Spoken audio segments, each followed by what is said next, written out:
I just watched Food for Thought, the science and politics of nutrition live stream of a conference that happened over in Europe for almost 8 hours. That's 8 hours of my life wasted that I'll never fucking get back. I feel robbed, cheated. The things I do for my channel. And they want to do another fucking 8 hours tomorrow. I don't think I got it in me. I really don't.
I'm almost speechless. You know, I watched this thing today, which was pimped out by Nina Teicholz. I'm a big fan of Nina Teicholz.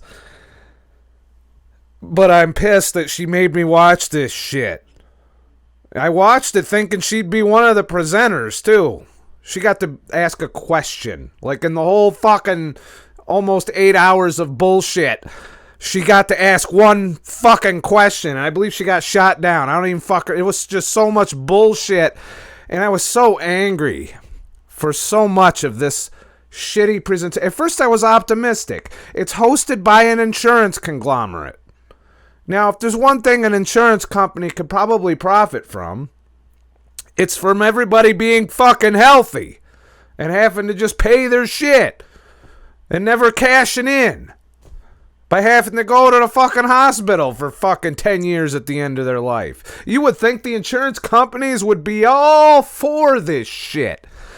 But I just noticed problem after problem with this fucking conference that was probably the dumbest. And I've watched a whole lot of shit over the past 3 years. I have sat through so many fucking lectures on both sides of the argument.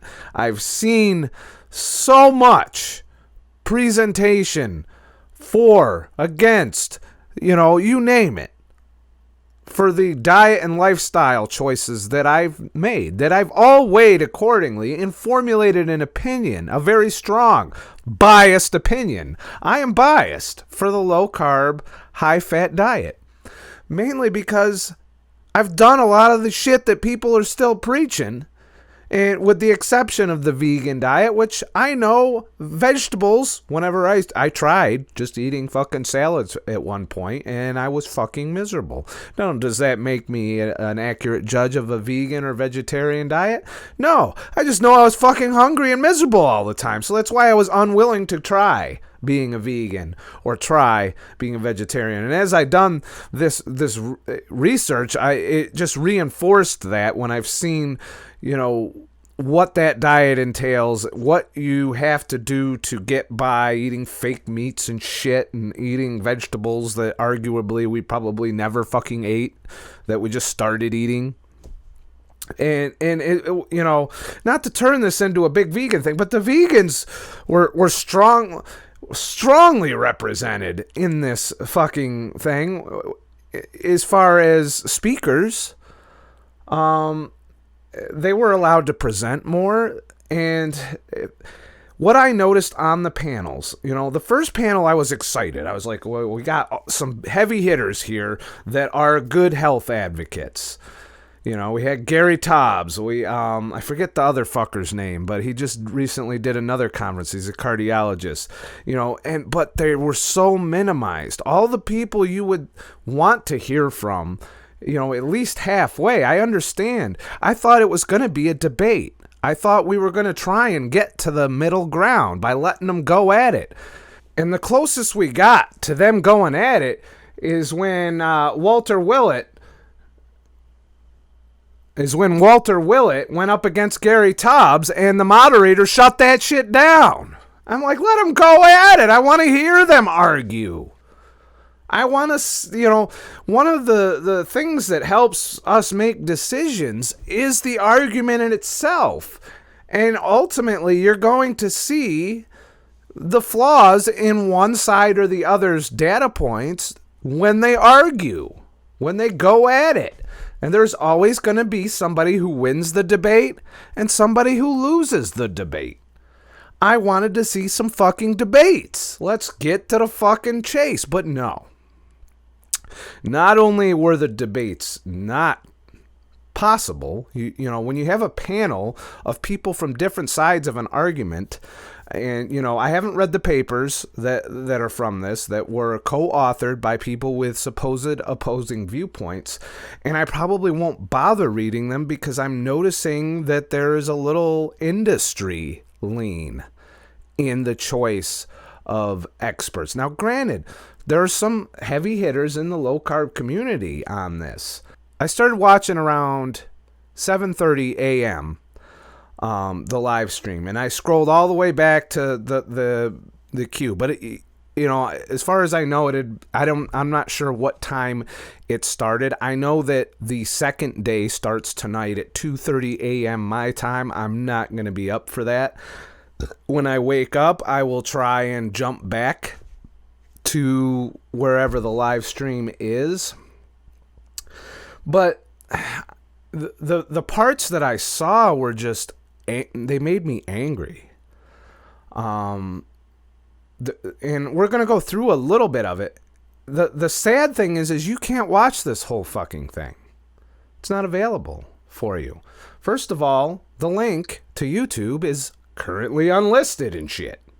So I'm going to post the link to that stream in the description, but if you go to the Swiss Re YouTube page, you're not going to see the video. So the only way to see it is to go to the event website and click on that stream, the link on the website, which the link to that's going to be in the fucking description. So tomorrow, for those of you in Europe who watch my channel, you'll get to watch it live, probably at a decent 8:30 a.m., on a Friday.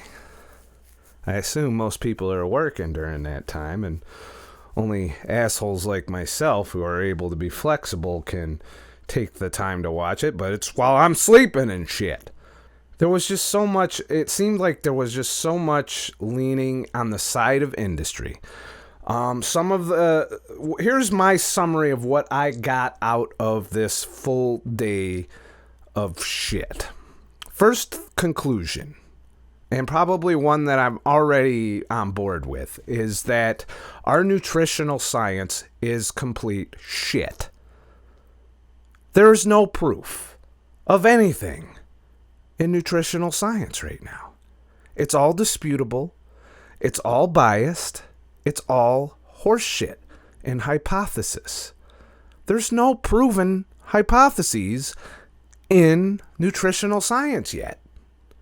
Probably because it's fucking impossible to prove. Which leads me to fall back to N=1, which they took a shit on during this. And we're going to go through some of the clips, but it was frustrating for me because there was definitely a representative of the low-carb, high-fat, strongly represented in the audience, by the way. We're going to get into that, too, which I found was fucking hilarious. But there was, they went they beat to death, first of all, saturated fat is shit. according to this thing, and PUFAs are the way to go. Polyunsaturated fats. Saturated fat should be minimized. Most of my diet's saturated fat, and has been for the past 2 years. And my blood lipid profile was fine. You know, if you believe in that cholesterol dogma, which I'm questioning.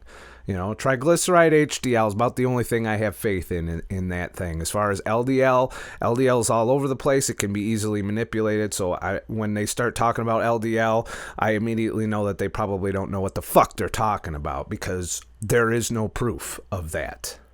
It's all observational epidemiology that doesn't take into account endless confounding variables. There could be healthy, somebody eating healthy that smokes. And by healthy, I mean a ketogenic diet. There could be a ketogenic dieter that smokes in that study. And because they're smoking, they're going to be more prone to heart disease and cancer. 2x risk. That's definitely a pretty hardcore epidemiology victory there. But they didn't control for it, because that would skew the data inconveniently for the point that they're trying to make in their incredibly biased attempt to prove the diet heart hypothesis, and to push us from a largely balanced meat-based diet over to a plant-based low-fat model still. They're still trying to cram us into that high-carb, low-fat thing. And the other thing I got out of this, not from the speeches, by the way, but from the crowd questions and the representatives of people with type 2 diabetes and obesity, and the fact that a large portion of the crowd went low-carb, high-fat, I mean, that's very telling. These are educated people. This was a by invitation only type thing. You got Nina Teicholz sitting in the crowd, and people of that caliber that are movers and shakers in this, in academia, in the medical fields, in the research community. This was not a panel of just assholes. All right, it was a panel of people involved in public health, and involved in diet, and involved in the ground war that's going on for nutrition right now. But that's not what we got to see up on that stage. We got to see incredibly biased speakers, or speakers who are just trying to preach the same old fucking shit. And what you get if you watch just the lectures is eat less, move more. Reduce your calories. Losing weight cures diabetes just as much as low carb. It doesn't matter. We don't give a shit. As long as you get rid of your liver fat, as long as you do these things, you will reverse your type 2 diabetes, with one exception. The longer you've been type 2 diabetic, like say 20 years, the less likely you are to recover from it. I have seen anecdotally that people who have been diabetic for a large period of time talk about full recovery on a ketogenic diet, but they minimize that. They don't want to talk about it. And the few low-carb experts they had were just stomped on in terms of being allowed to present their case or their point or their rebuttal. And they were underrepresented on the fucking high-fat, low-carb panel. The panel that's supposed to address the high-fat, low-carb diet. We didn't hear hardly jack shit. We had one representative of the BMJ fucking group, which is Stephen Finney's and Volek's group. Everybody else was either eat less, move more, motherfucker. There was a diabetes doctor who presented a nice scientific slide on the theory of diabetes, but then was dismissive of low carb as being a solution. He said he didn't give a shit one way or another. It breaking that cycle, and they essentially said there's 3 ways to reverse diabetes. Well, there's one that's been preached a really long time, which is lose weight. Unfortunately, a lot of diabetics aren't overweight. They didn't address that at all. All these, if you're fat, you're diabetic. If you got this weight, you're diabetic. And you just need to lose weight and you won't be fucking diabetic anymore. And they're not addressing that not all diabetics are fat. There's athletes that are diabetic. What the hell are they going to do? Are you serious right now? You're going to double down on eat less, move more as a treatment for fucking diabetes? That's going to be detrimental to plenty of people. Not to mention the non-sustainability of that model because of the metabolic pathways that will downregulate your metabolism, increase your hunger, cause all kinds of problems that make eat less, move more not lifelong sustainable. Now, can you reverse diabetes losing massive amounts of weight? Yeah, probably. I would contend that's a thing. But it'll come right back. Why? Because you can't sustain a very low-calorie diet for a lifetime. And that's the only way you would be able to do that. If you dieted down, use an eat less, move more, and an 800-calorie fucking a day model, then you're going to have to eat 800 calories a day for the rest of your fucking life. Or it's going to come back, along with all the fat and then some. Didn't even touch on that. Didn't even mention metabolic drop. How can you talk about obesity without talking about the metabolic rate? Without talking about that flexibility, that variability, the way the body is a homeostasis machine and that we're fucking that up.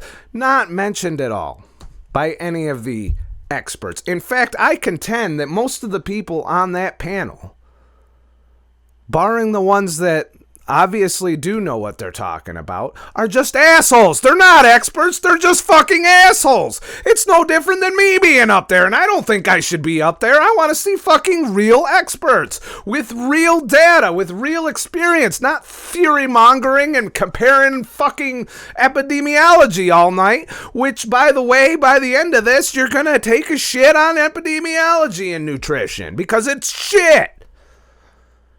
And it's just, oh my God, and I'm just angry that I wasted 8 hours. I'm so fucking triggered right now. I was yelling at the screen. I wanted to throw shit at one point. This Jenny Miller that was talking was practically defending processed food and sugar. She might as well tattooed fucking "I suck off the food industry" on her fucking forehead.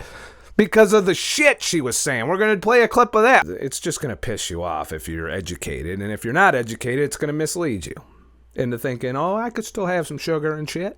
Fructose ain't that bad. Processed foods aren't the culprit necessarily.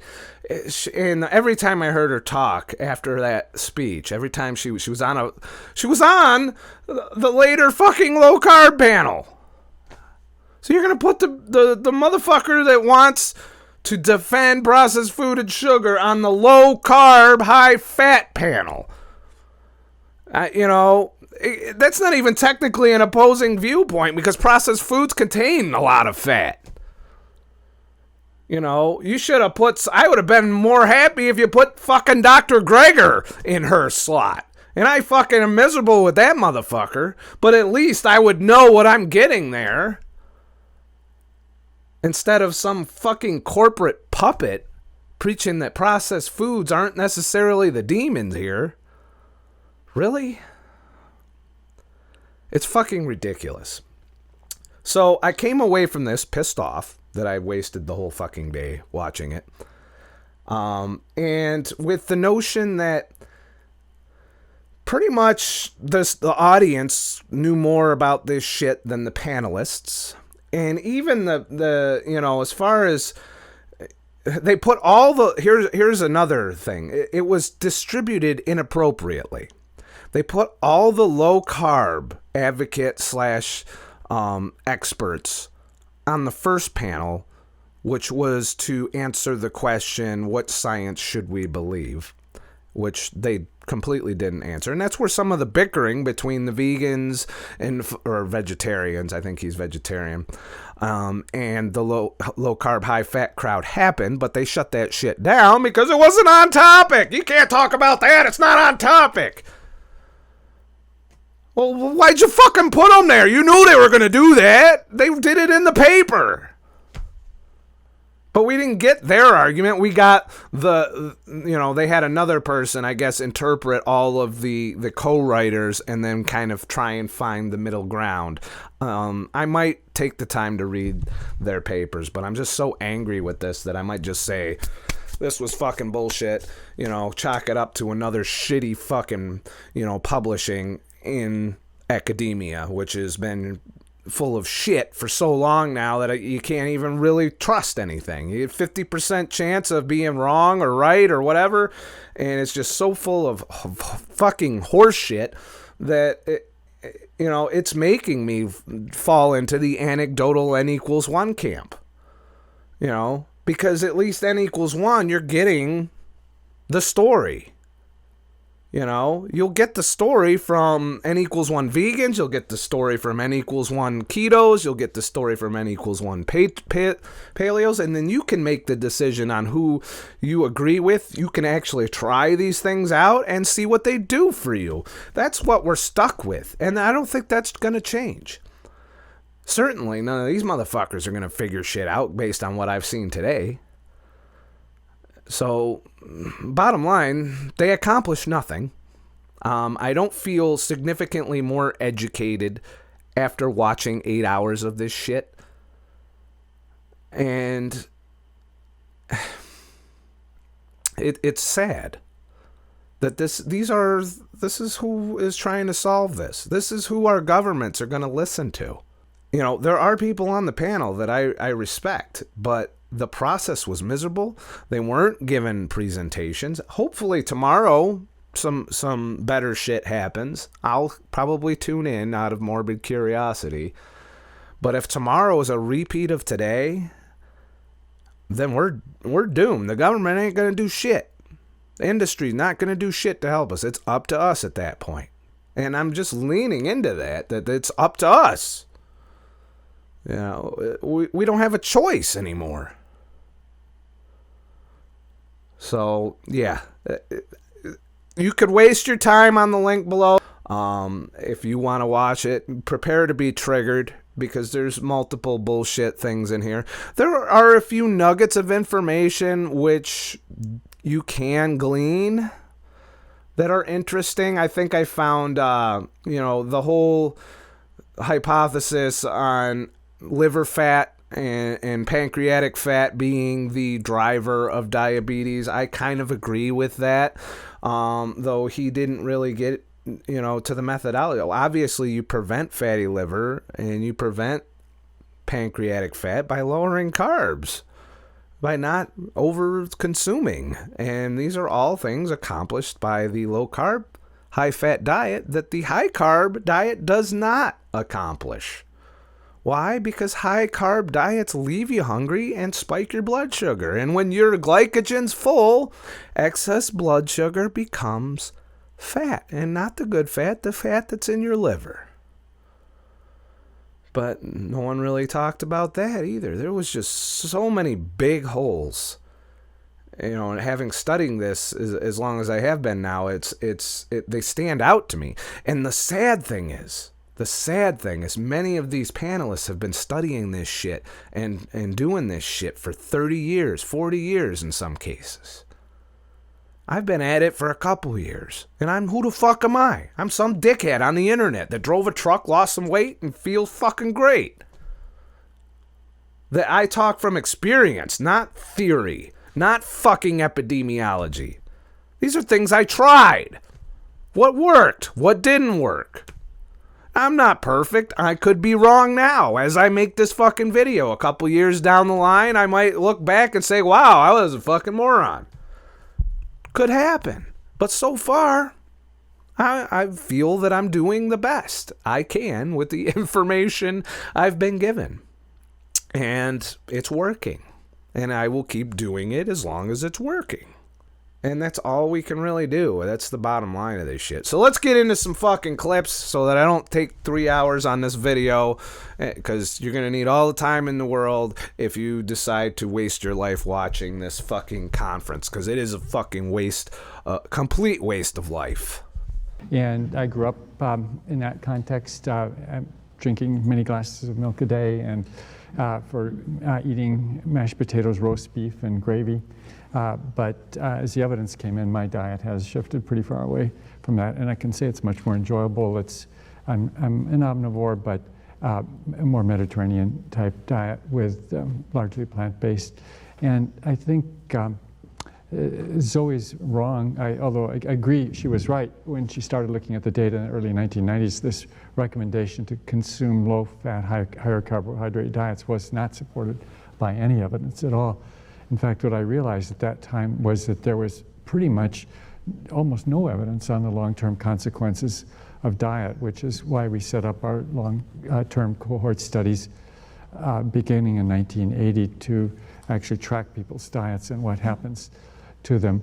And that has clearly shown that low-fat diets in general are not beneficial, but that the type of fat and the type of carbohydrate is very important. And both Jenny Brand-Miller and Nita, I think, showed that evidence in a very clear way.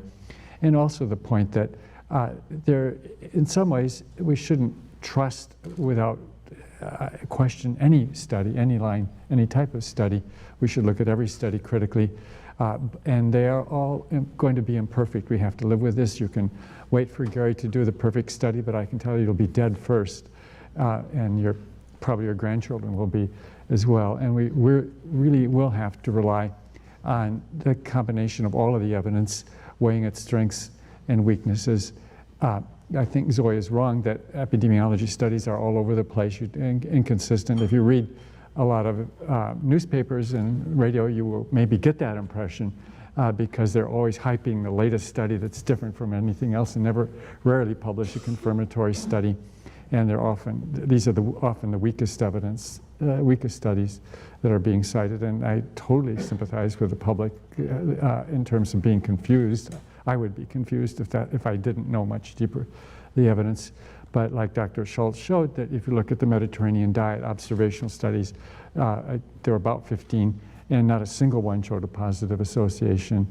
And they consistently showed inverse associations, and also consistent with a randomized trial, PREDIMED study for cardiovascular disease and diabetes. So the reality is that sort of the newer generation of large cohort studies produces findings that are very consistent. I've started and have been part of the Diet and Cancer Pooling Project that combines the data from all the large cohort studies from around the world to look at various aspects of diet and cancer. And it really is impressive how consistent the data are when you line up all of the studies. Here using the primary data that are often not published, as well as the published results, very consistent findings. Now, is that there's still potential for confounding? We should also look at that critically. But when you do combine that, as again, others have made the point already, controlled trials of intermediate risk factors and combine that with the longitudinal epidemiologic studies, we reach a high level of certainty. And certainty is really a continuum.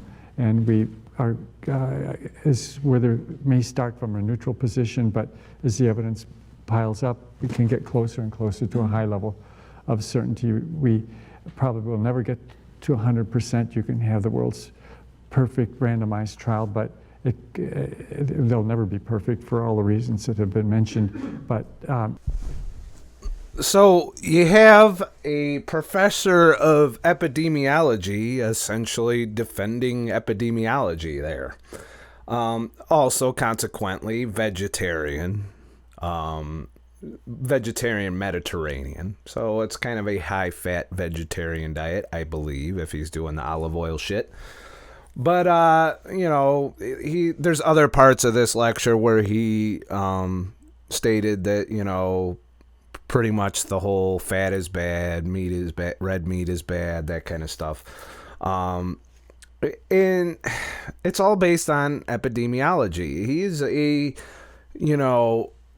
if it's got an association, then we're good. But you got to look at it and I agree that we do have to be critical of all the studies. But it seems like him personally, he's critical of the studies that don't support his viewpoint on diet, and he's not critical of other studies that support his viewpoint, which is the problem with our science today. He's unable to divorce himself. He also was attacking the low carb, high fat diet. And of course the panel responded. And I don't know if you noticed during that clip, Gary Taubes is just chomping at the bit. These two want to go at it. I say, let these motherfuckers argue, okay? Let them debate. Because there's some strong disagreements between the two of them. And apparently they have these debates. Turn a fucking camera on when you debate each other. I want to see that. Who knows? Maybe you could convert a motherfucker. You know, if you make your case strong enough. But sitting here leaning on epidemiology, as I see so many do in the nutritional world, with words like this is an increased association with this, and this is, and these are all marginable relative risks that make no difference. He even defended statins at one point during the arguments, you know, and statins have no impact really. Maybe 1 in 1,000 motherfuckers will be, you know, have a reduced risk of another coronary event with statins. Yet tons of other problems occur in the rest of that population. Was it worth it? And the percentage reduction in risk was nominal for that 1 in 1,000 person. And these are the numbers that everyone in the fucking scientific community is playing with to get their idea, their bias pushed out to the masses. And then the media picks it up and runs with it, and we get just all of this contradictory bullshit thrown at us. So I'll let the panel just respond to each other a little bit, and then we'll open it up. So you would all make terrible Swiss because your timekeeping to 3 minutes has been appalling. But absolutely, go ahead, Gary. Joe, I'd love to make just one quick point, because I was the main focus of attack, I think, from my learned colleague at the end of the row here. The particular point that I'm making with epidemiology is that we do have the Bradford Hill criteria from 1965, and epidemiology is not getting into that strength of association of 100% or factor of 2. It's not even getting close. The studies that we're seeing are 10% difference. You quoted Predimed, which will quote the relative risk of 30%, which is actually 3 in 1,000 person years. So we're playing with the numbers. They're tiny. I don't think we have that power of evidence. That's my defense back on that one. Well, that's silly. If you believe a 30% increase or decrease in heart disease risk is not important, so be it. We'd make lots of decisions on that. That translates, if you look at heart disease risk, into many tens of thousands of cases per year. Yeah, it is important. So Walter and I were co-authors with Nita Faruhi and Ron Krause, who's not here, on the dietary fat article, and this dynamic has played out over the course of the year, I think. We had documents in edit mode that Nita must have taken. Yeah, no, I think if there are long-term consequences to aspirin use to deal, particularly with my comments,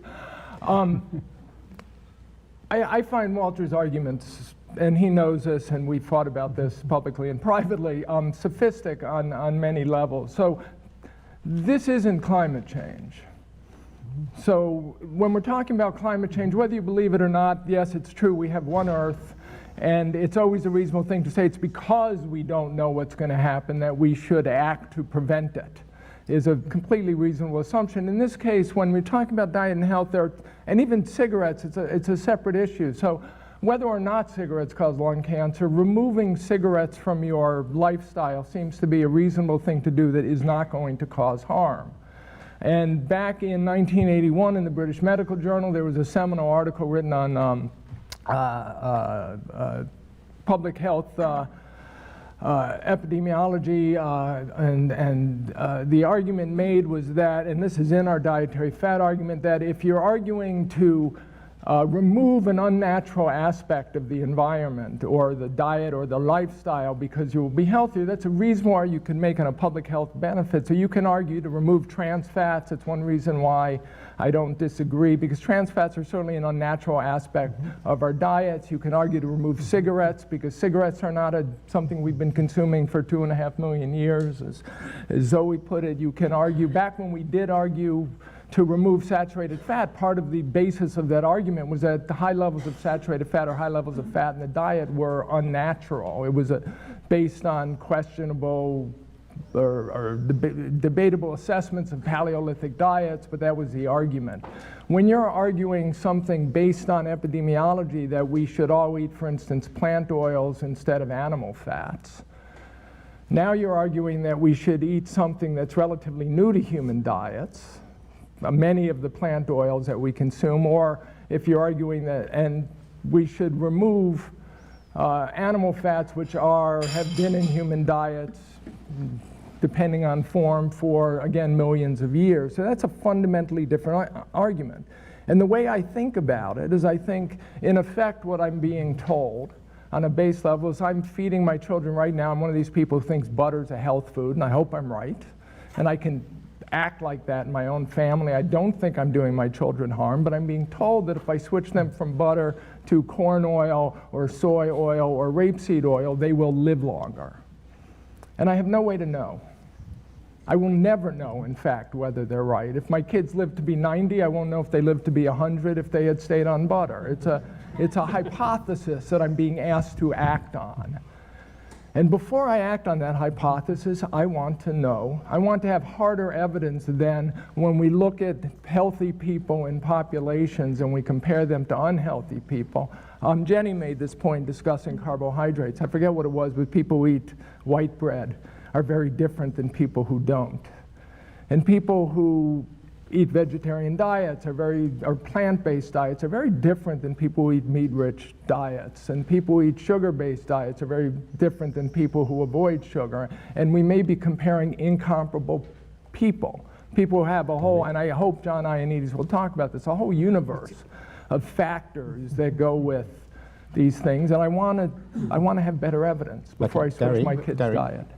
Well, do you want to have a quick word, but and then we have to keep the answer short, please. Right. Yeah. I'm not going to report you for child abuse, but feeding your daughter butter, but son, okay, either. Well, but you do have quite a bit of evidence that the controlled feeding studies, your son would have clearly better lipids.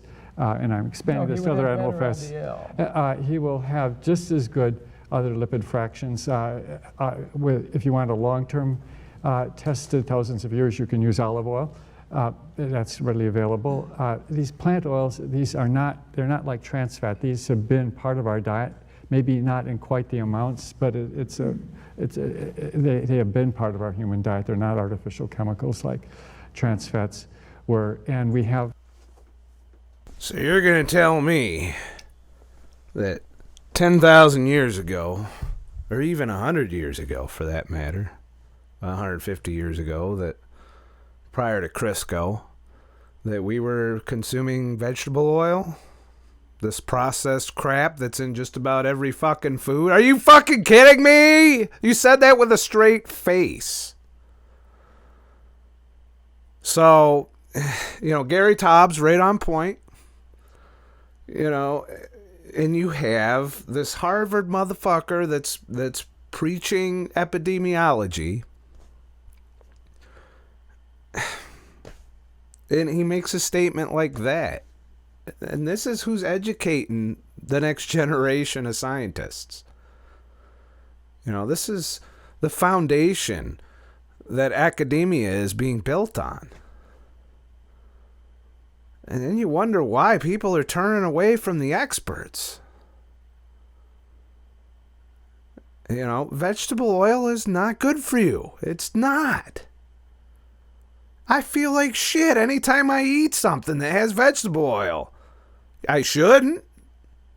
I don't feel like shit when I have eggs. I feel fucking great when I have butter. I love butter. I put butter on just about everything. In fact, if I have a salad, on the rare occasions I do, I like to put butter on it, not dressing, because I don't want the vegetable oils. I don't want anything that steps too far away from the diet that we are meant to eat prior to agriculture, from what nature wants us to eat. What we're designed to eat, to be in homeostasis. And it's little nuggets like that just discredit you when I can't take anything you say after you make a statement like that. And clearly biased. Now, to be fair, Gary Taubes is also biased at this point. And what you can do, if you would let these motherfuckers just keep going at it, which I wish, is that it allows people like us to be the jury. To decide what we want to do with our bodies and our diets based on the arguments. Let's turn this into a fucking court. Let's have opening fucking arguments. Let's have the evidence presented. That's why I'm advocate for watching the Tim Noakes trial, because that's exactly what fucking happened. They presented the evidence. And you are the fucking jury. That's ultimately what it boils down to. We're in the fucking court of our health. The court of health. There should be a fucking court of health. Because maybe, just maybe, we'd be able to fix this shit. But unfortunately, there is no unbiased, judge to render a verdict. We are both the jury and judge. And we're just as prone to bias and stupidity and bullshit as everybody else. So, it was frustrating. So they shut this shit down. So the topic is, what evidence can we trust? And this lady asks a very pertinent question. One that I wanted that panel to address because it is on topic. Yes, she mentions her diet. They were told to mention their diet and, disclose their biases, so to speak. But she gets completely shut down. They didn't bother to answer the question or address the question. And I know probably 2 panelists up there that were probably chomping at the bit to answer that question, one way or another. I think we can all glean who would answer the question in what way. But ultimately, I would have liked to hear the response to this question. Please, and to who you might be wanting an answer. Not sure who it's attached to yet. My name is Amanda Atkins. I am former reinsurance director, actually, so I have an interest, but also diabetic. I was diagnosed with 10.3 HbA1c 18 months ago. It's now 5.3 based on a low-carb, high-fat diet. I chose to do that based on a randomized control study that I saw. I found out about this industry after that. My question is, there are thousands of people like me who have changed their diet to low-carb, high-fat because you're eating less carbs. All of them have got lipid profiles that show improving lipid profiles, improving heart profiles, improving liver, lung, kidney function, you name it. What is the role of N equals 1 people who are actually doing these diets and who are actually changing their health? They have got real data. They have got information that they can give to the medical community, to the scientific community, that can help them choose what to study next. Why are you guys not making the best use of all of that actual data from individuals via what is now available on the internet? Okay, thank you. The question over there. Sorry. Yes, Martin Siebers. I have like Amanda, I have reversed my diabetes on a low-carb diet, so I'll declare that interest. But my question's away from that. I have a background in business, and we're seeking truth from facts. So I'm just going to, the other two questions were both related to low carb. There's a low carb panel discussion this afternoon, so I'm going to take those because this is meant to be about what evidence can we trust. So I'm going to try and just keep the focus a little bit. Go ahead over there. Really? While the question that she asked was founded in a low-carb diet, it was an evidence-based question. Why aren't we taking into account the data from N=1? People are tracking their data.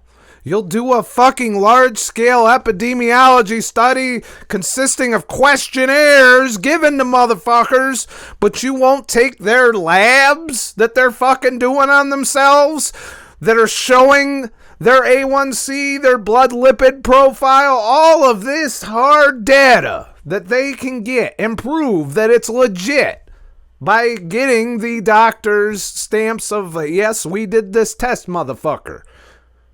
We're ignoring it. Oh, and we'll table it till later in the afternoon. Well, I waited patiently and they didn't fucking bring it up again. Bullshit. And this is the kind of manipulation that pisses me off about this.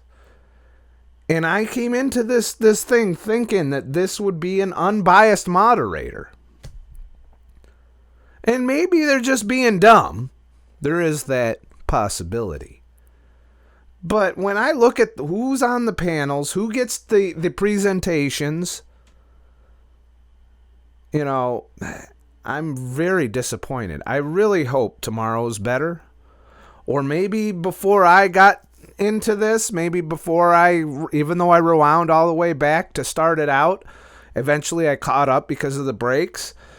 But you know, I was hoping maybe before I watched them speak, but when I tuned in, they were in some kind of break, or it hadn't started yet that I was aware of. I'm hoping maybe there was part of this maybe I missed that had actual good science presented. Instead, they're stroking themselves to epidemiology, going back and forth on it, and ignoring hard clinical data gathered by doctors who treat patients with this thing. This is hard data, you know? So it's not in a lab. It's not controlled. Well, how's that been working for us? But yet you got patients reversing years of illness, getting off medications, doing this diet. And you don't want to see it. You don't want to shine the light and say, okay, maybe there's something over there. Because your theory doesn't agree with that. I don't know what the fuck the Swiss RE is trying to prove or disprove here. I don't know whose interests they are, but they're clearly not serving public health with this conference. You know,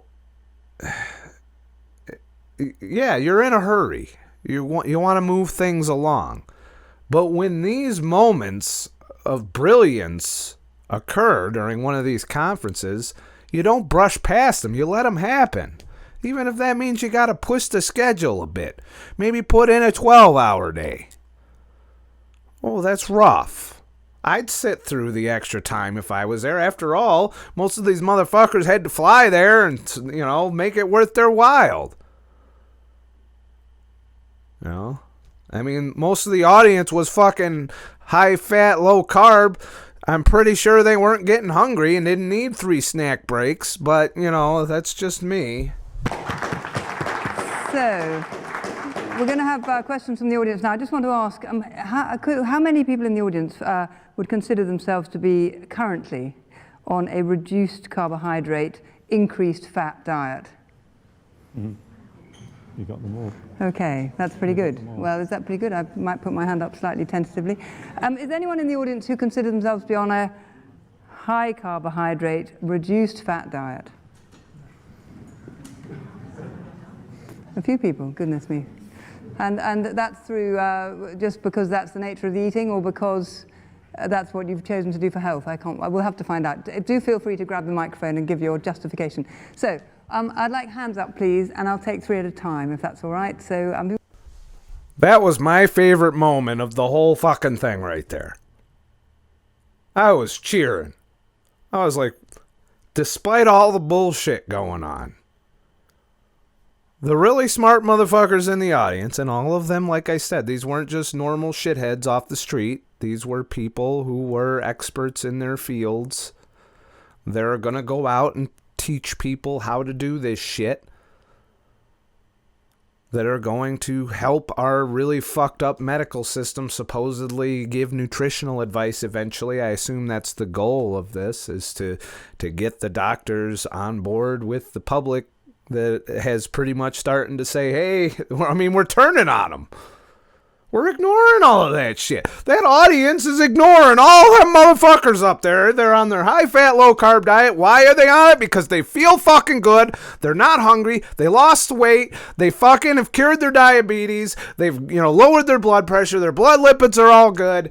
And there is nothing that you're going to say with your epidemiology bullshit that is going to change their fucking minds. Just like nobody's going to come at me with your epidemiology fucking articles from nutritionfacts.org and change my fucking mind, because I'm here. I've been doing it a while. I have the results. I reversed my metabolic issues and I'm healthy. There's a couple more clips. This video's getting long, I know. Hopefully it trims down a little bit. But that's what we're doing. What that audience is doing is what we're doing right now. And it's working. I don't know what else to say. This is Jenny Miller from Australia. And of all of the people that triggered me, she triggered me the most. I would rather watch 3 hours of Dr. Greger than sit through another one of her lectures. Okay? She sucks. So, when I initially recorded this video, this talk was unavailable for my critique. Then I noticed as I was parsing through that it updated and the full conference is now available. So you can click the link down below and watch the entire almost 6 hours total. And I think that was with breaks. So carbohydrates was the talk that she gave. So she's advocating for a not necessarily, standard American diet, refined carb, sugar necessarily, but she is preaching glycemic index. But some of the things she says completely trigger me. So let's just jump into it and shit. Thing is that they are the only macronutrient that raises postprandial glycemia. And I'll be talking a lot about that in a minute. And it is the only macronutrient that is fermented at both ends of the gastrointestinal tract, in the mouth and in the large bowel. So we are still arguing about what is the optimal amount of carbohydrate for health, for long life, and for the prevention of chronic disease. I like to start with an evolutionary perspective. We have a brain which is 8 times bigger than you'd expect for our body size. And it runs on glucose. And the sources of glucose, fructose, and sucrose were ripe fruit, honey, and we know that there were other sources of sweetness as well. Now, where the fuck do I begin? I mean, do I even really need to respond to this? So first she claims that fruit is why we grew big brains, when there's plenty of science that has nothing to do with nutrition that shows that we did not evolve as a species until we started consuming meat and fat. Our brains require fat and cholesterol to grow. So there's error number one. If fruit was the key to big fucking brains, there'd be all kinds of smart fucking species out there, wouldn't you say? They're eating fruit still to this day, and they're still dumb as shit. Some would argue some of us are still dumb as shit. Fruit did not make our brains big. Okay? Fructose and sugar, in fact, do quite the opposite. When I'm eating sugary shit, including fruit, I'm not sharp. I run into that glucose roller coaster.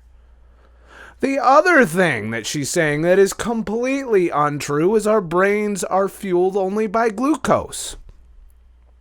We've already established that, yes, some baseline glucose is required, but she said right in the beginning on that slide, I don't know if you noticed, that there's no minimum requirement for glucose. So we make all the glucose we need. She also claimed in the beginning, I didn't play that part, but it's there if you want to go and watch it, that that only males can survive with zero carbs. 2 words, motherfucker. Amber fucking O'Hearn, okay? 8 years, 0 carb, female, perfect health. In fact, recovered from depression as a result of it. The brain will operate quite efficiently, and some would argue, those of us that have experienced it, that ketones are more efficient, allow us to be sharper once we fat adapt, than we ever were when we were on a carb-based diet. The brain fog's gone. We're fully functional.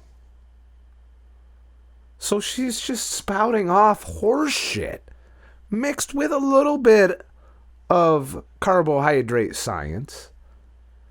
But if that doesn't speak to the bias there, I mean, how can you take anything she says it credible and she can't even get something as simple as that right?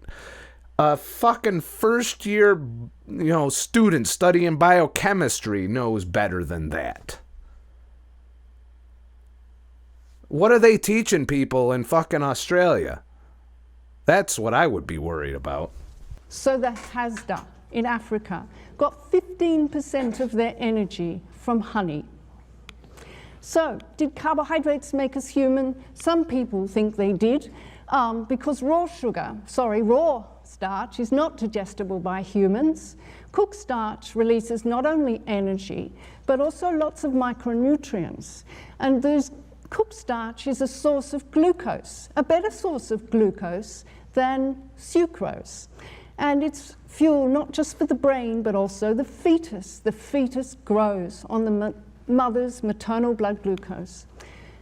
Some genes have changed because of our intake of carbohydrates. They include the AME1 gene, which produces salivary amylase. Some of us have 2 copies, some of us have 20 copies of this gene. The average is 6 to 8, and chimps have 2 copies. We're the only primate that has variable numbers of AME1. Lactase persistence developed in dairy populations around the world, and it developed independently in different parts of the gene. There was something useful about lactose. So there's a book in the corner about how cooking made us human. Right. And some could argue that, but which came first? Pretty sure we started eating meat before we had the capacity to make fire. And this is all on the continent of Africa that you can go. And Tim Noakes, during his trial, outlined a brilliant amount of anthropology and all of this science on how we developed our big brains. And also, while it may be true that while a baby is in utero, they are fueled by the blood glucose of the mother. Once that tie is severed, that child shifts to a ketogenic state rather quickly. That's why babies get all chubby and shit. They got chubby while they were on the blood glucose, but then they switch to breast milk and fat metabolism. And we go ahead and fuck all that up nowadays.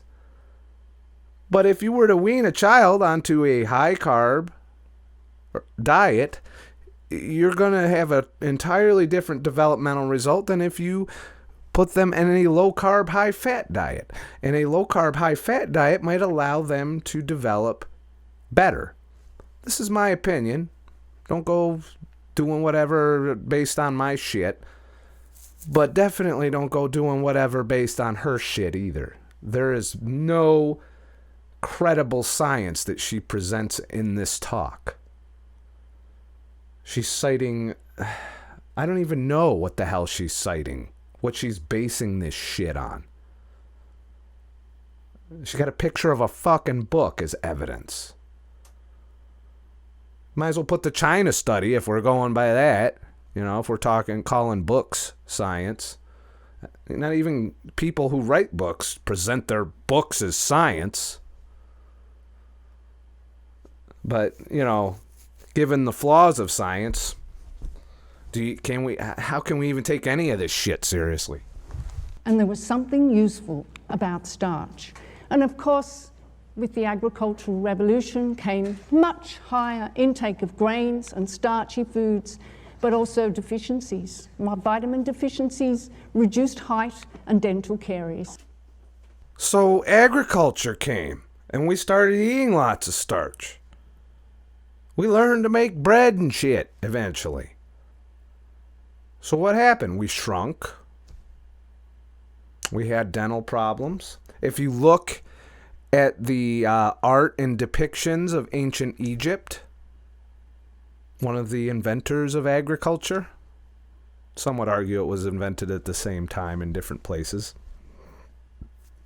they depicted obesity.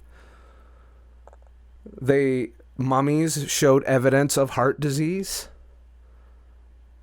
And so they started to experience our modern diseases because they switched to agriculture, arguably to feed the masses, as meat and fat were in short supply. So she's going to preach the low glycemic diet. And if you buy into that, by all means, give it a shot. All right? If you want to try and use the glycemic index to eat grains, and you think that's going to help you, do it. I think you'll find that you'll gain weight. You'll feel bloated. You'll feel like shit. And if you're diabetic, your blood sugar will race out of control again. You will gain weight unless you eat in a massive caloric deficit, in which case you will be hungry all the time. And you will definitely be hungrier than you are on a ketogenic diet. You know, if they were going to have somebody argue for carbohydrates, I would not have picked her. There are much more compelling arguments for carbohydrates and the glycemic index and the glycemic diet, where you eat all low GI shit. Dr. Lustig, for example, preaches that, you know, have your fiber with your fruit. But he's not opposed to meat or any of that, you know. And he's not opposed to the low-carb, high-fat diet per se. He just doesn't think it's necessary. I would, and I respect him, even though I don't agree with that. So far for her, she's batting zero in the respect department from me, because she's just presenting shit that's just so far out there with very little science. And she's cherry picking the shit that she's put into her slides. Nita mentioned the PURE study. I'm just taking 2 graphics from that study, from that paper, and what you can see is that it shows that with increasing carbohydrate intake, you see higher total mortality and major cardiovascular disease. But for most of us, the range in carbohydrate intake is between 45 and 65% of energy. And within that range, there's very little difference. So let me get this straight. When you increase carbohydrates, you increase all-cause mortality. It's in that, left-hand graph there. And you increase cardiovascular disease. And your answer to that is, but we don't raise it that much in the 50% range or the 60% range, which the guidelines fall into. Well, that's pretty fucking convenient. Really? That right there tells me that carbs are bad. And she's like, well, no, wait a minute. Too many carbs are bad. Which is true. I argue anything over 100 grams and you're fucked. You're going to eventually succumb to metabolic disease. It's a matter of dose determining the poison at that point. Some people might be unicorns and get through that, but most of us aren't fucking unicorns. So, and it just was one cringe after another with her talk that I could not, I like listening to opposing viewpoints, but she was just rubbing me the wrong fucking way. And it tainted the whole talk for me that she was chosen to give this presentation. And that the experts in low carb were not chosen to do the low carb presentation. The person that did it essentially said that PUFAs are good, saturated fat's bad, and that was about that. That was the talk. Kind of irrelevant in terms of health. You're nitpicking at that point, which fat is best for optimal health, instead of just coming out and showing what, low carb, high fat has done in terms of diabetes, heart disease, and the real science. No, we're going to argue about PUFAs and saturated fat and shit. So that's why I'm having a problem with this whole fucking talk. It's only when you get really high intakes. And Frank, our co-author, Frank, who believes that there is some residual confounding from the fact that the people with very high carbohydrate intake are also the poorest people with the lowest incomes. Okay, back to postprandial glycemia, which is my favorite topic. And you can see here, I'm just going to go through them quickly. There is plenty of evidence, undisputable evidence, that postprandial glycemia is related to the development of diabetes and cardiovascular disease. But you may not also recognize that it's relevant to pregnancy and birth weight and child obesity. And it's relevant to weight control and obesity, which I'll come back to. And it's also relevant to cognition, to memory, and even to dementia. So I'm going to just touch on a few of these in the time that I have. So there are multiple mechanisms by which postprandial glycemia or hyperglycemia has been related to metabolic damage. And it may be something to do with either the glycemia itself or the downstream effects of high insulin secretion. So it includes things like inflammatory responses, it includes fatty liver, it includes reduced fat oxidation, endothelial dysfunction, advanced glycated end products, as well as epigenetic programming, and eventually, in susceptible people, beta cell dysfunction.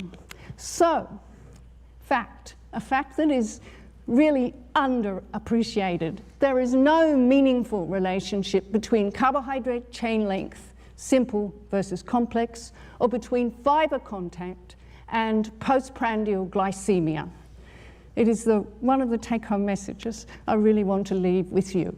So starch can be digested slowly. And here we go with the resistant starch argument. You know, and some of you have expressed interest in the resistant starch argument. My argument is not to eat any starch at all. Even if you are not ketogenic and you're eating whole foods, you should not be eating grains and starch. Period. Especially if you're diabetic. And she's citing blood sugar levels, which are a symptom, not the root cause. Root cause is insulin resistance because of fatty liver and fat in the pancreas. Those are the two keys to insulin resistance. You fix those, you fix the insulin resistance for the most part. And, you know, I welcome you to continue to watch. I can't anymore. I can't do this again because I'm getting re-triggered. But that's where I'm at with her. But that's not it. Later on in the presentation, she comes up on a panel as an expert for people to ask questions to. Because it was fucking disturbing. I was yelling at the screen. I was triggered. Full on veins popping out of my fucking head. You know, yelling at the TV like a fucking crazy motherfucker.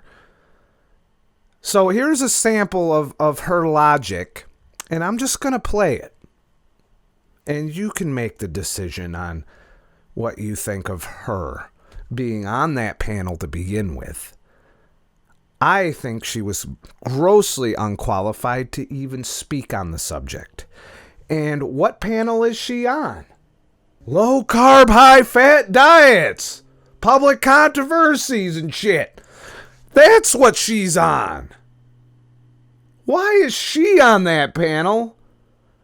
And Nina Teicholz is in the the audience playing with herself somewhere.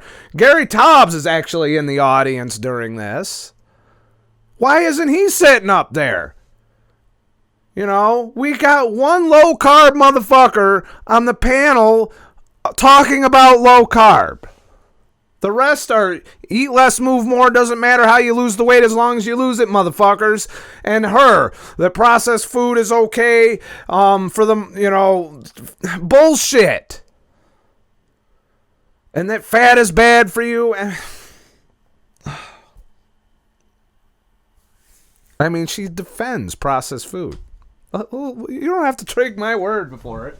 Kevin Hall's papers show that the actual excess calories that are needed to gain weight and explain our obesity epidemic are very small. 7 excess calories a day over the course of 10 years explains the obesity epidemic. So calories, in my mind, are not that important. What is important is the quality of the diet. But I'd just like to say something else. There's a lot of demonization of processed foods, refined foods, the food industry going on. But if you go back 40 years, which is when I started in this game, the food industry was told that there was a shortage of food, a shortage of protein and a shortage of food. And so the food industry rose to the core and said, okay, we'll produce lots of foods, we'll increase the yield. They did exactly what we wanted. And they produced safe, cheap, palatable food.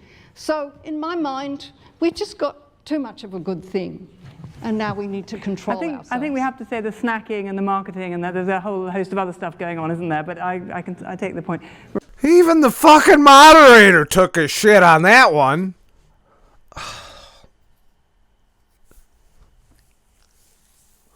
How's Australia doing with that whole obesity epidemic and shit? Is that the mentality in Australia? I don't know. I'm not Australian. I know some of you are, though. I can't. That's... How did she get up there? How? I am now dumber for having watched her talk. That is how bad her presentation has been. And how... I don't even know that I could have watched everyone else with a clear head at that point after being presented with her presentation early on in the day. Now, one final clip, and then I'm going to let you go. I realize that this has been obscenely long. This is the only lecture that I got something out of. Ironically, something I already kind of knew and have been preaching, and that's nutritional epidemiology is shit. So let's give a quick listen to this. But this, if you were going to watch one part of this day of lectures, this would be the lecture to watch, because most of the other lectures were complete shit. With a capital fucking S. Just a big smelly pile of fucking shit. Role of bias in nutrition research. The short answer is pretty easy. If we're talking about nutrition in general, probably 95% of that in bias. If we're talking about nutrition research, we would expect to do a bit better. But the typical recipe of nutrition research is necessarily leading to a failure rate that is very close to the overall average person impression about nutrition. So mostly we're dealing with non-randomized designs with impossible, very difficult to control confounding. Also many low quality, small trials. We have large measurement error.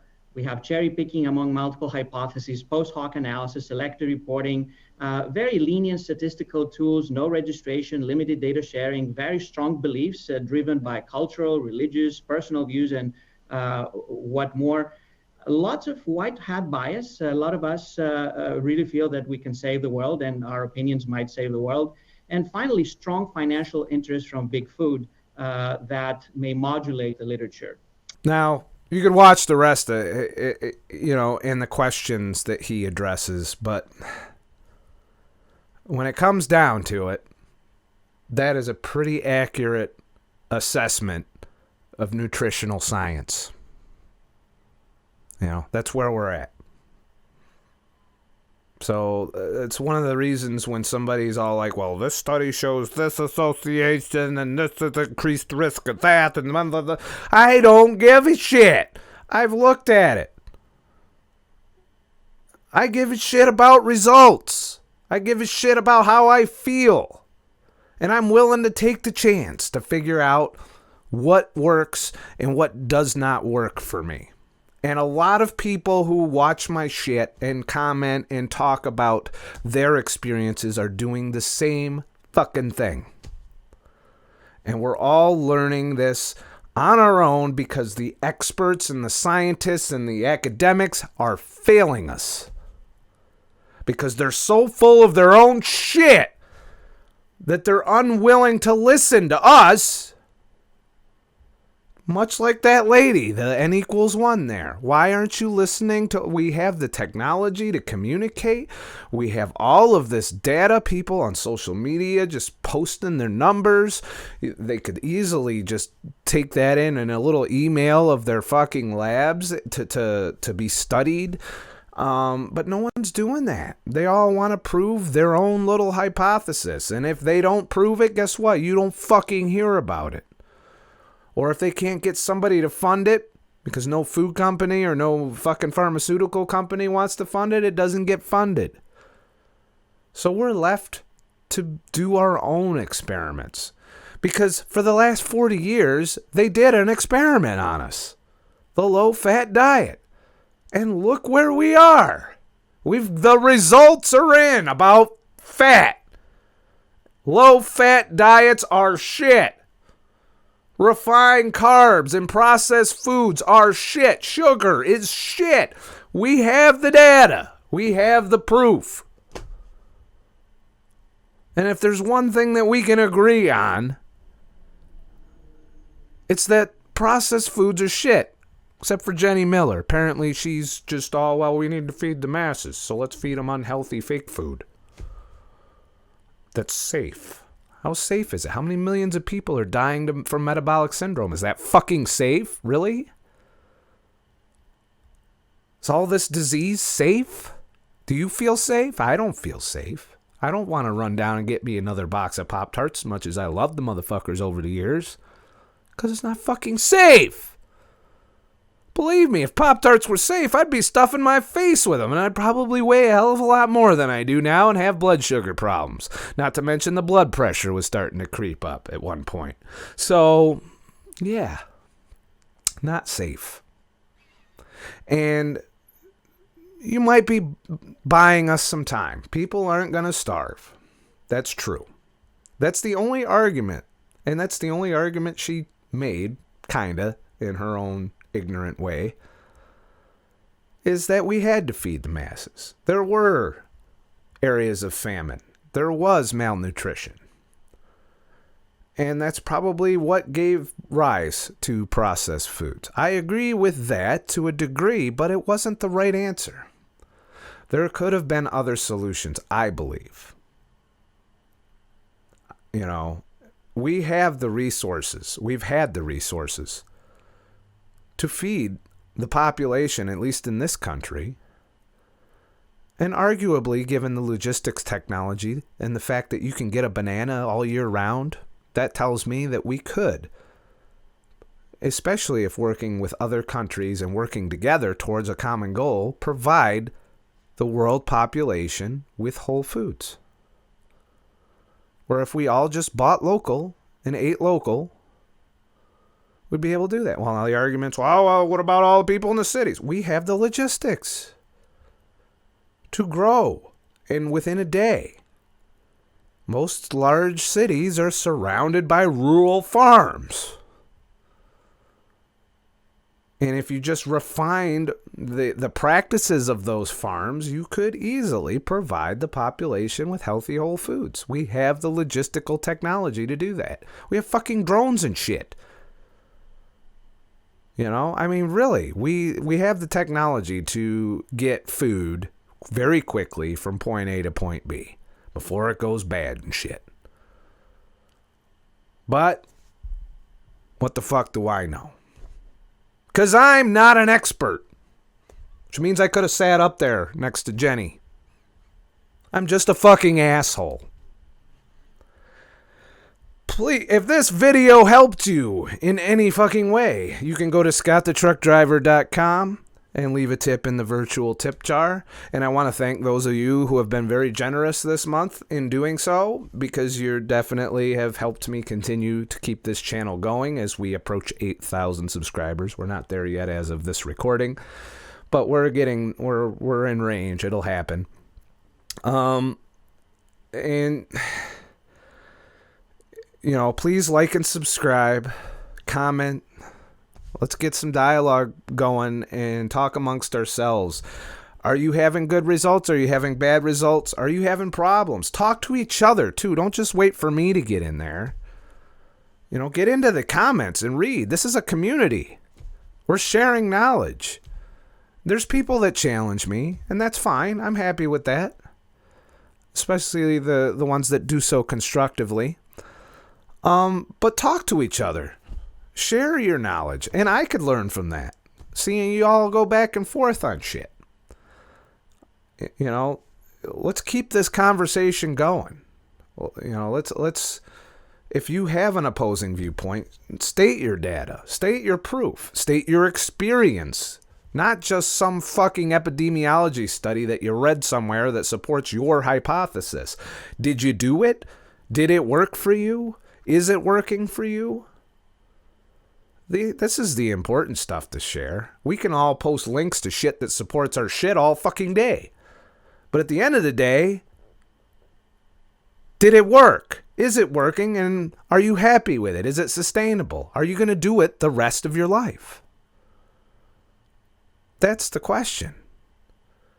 And I think if we all do this, we'll figure out, much like that audience did, on what's working. When a bunch of motherfuckers raise their hand to that low carb, high fat. And I think that's what's going on. And why there's a pushback is because so many people are going, well, I heard all this shit. I saw a study. I saw this motherfucker. And then my buddy down the street cured his diabetes. So I said, I'll fucking try it. And lo and behold, it worked. So now I'm telling you it fucking worked. That's where we're at. And that's going to be what reverses this, not motherfuckers behind a podium. Certainly not our doctors. Certainly not our dietitians. Because they're all preaching that same shit, and they don't want to be told they're wrong. And if they're proven wrong, you know, they'll double down to on their theories and hypotheses instead of saying, whoops, you know, like Tim Noakes did. Whoops, I'm wrong and shit. So here's the new shit. And I've done that. I've been wrong on things. You know, I thought you could eat processed foods and fast and be fine. I've even had that argument with people a couple years ago. And you could still go back and watch that shit and see how I've evolved. That's why I left that shit up there. And that's why I always remind you guys that, you know, I was fucked up back then, and I'm a lot better and more, you know, educated now than I was then. And if somebody were to follow that path, start out like that, it would be a nice gradual transition to where I'm at. So you could theoretically start out with just fasting and your normal shitty diet. And then eventually you'll run into the same roadblocks I did, and you'll be like, well, what did he do for that? And then I went to keto, and, you know, so on and so forth. You know, it's been a long journey, you know, and some would argue I'm still on it in a way because I didn't get to my goal weight.